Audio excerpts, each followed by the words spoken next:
Eu nu înțeleg ce-o tot alinți.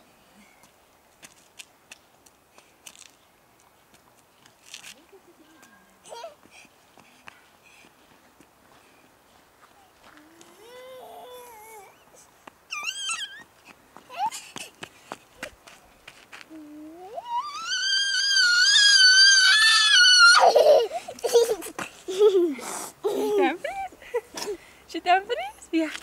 Te-am prins? Iezi!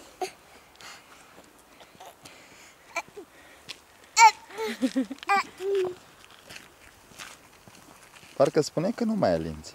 Așa ar trebui, să nu o mai ajung. Nu vede absolut nimic copălăria. Uite. Băi, copilul ăsta e... Nu știu, cred că îi place adrenalina. Și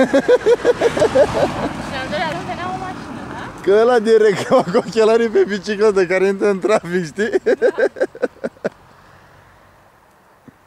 Tata, haide să mai înaintăm, tăticule.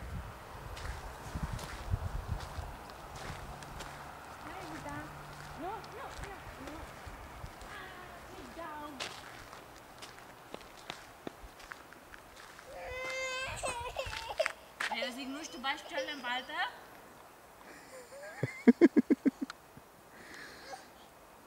Chiar nu pasă, poți să suferi. Suferă chiar mai mult dacă vrei. Păi dacă îmi zic nu, bagă un picior, îi zic nu, am mai bagă pe amândouă și începe să sară. Tată! Sunt un pic, sunt eu că îi zic nu. Probabil a fost un nu mai neconvingător. Nu, țipând la ea, nu.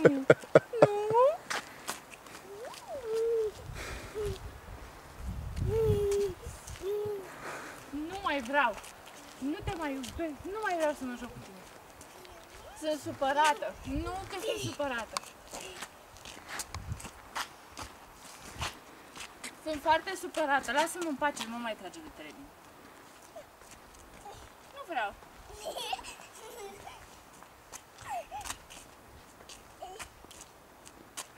Cine e? Ioana? Nu vreau să aud de Ioana.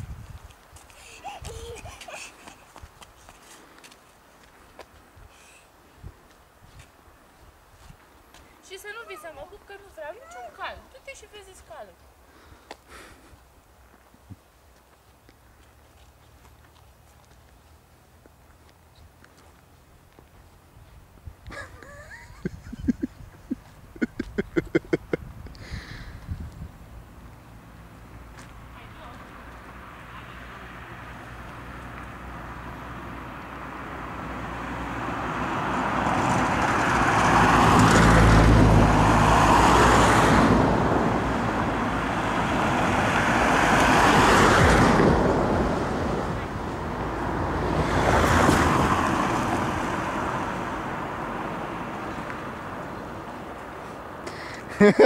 Gata? Te-a păcălit de data asta, măsă? Ea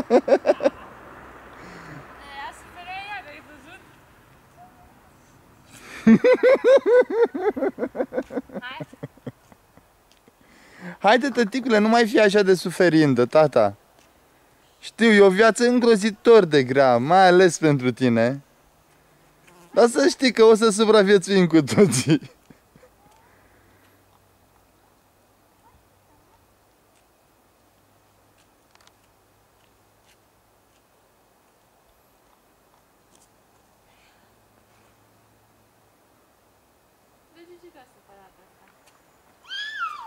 Nu, arunca că să vezi și te aruncă pe tine în pădure.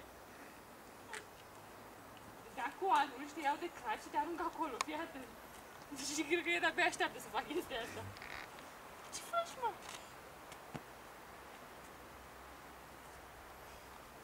Hai! Iar nu vede nimic. Hei, te duci în nas? Pe mine să mă oprești, nu trebuie să te cari în brațe să fac după aceea. Tu ești Michael Jackson, mami?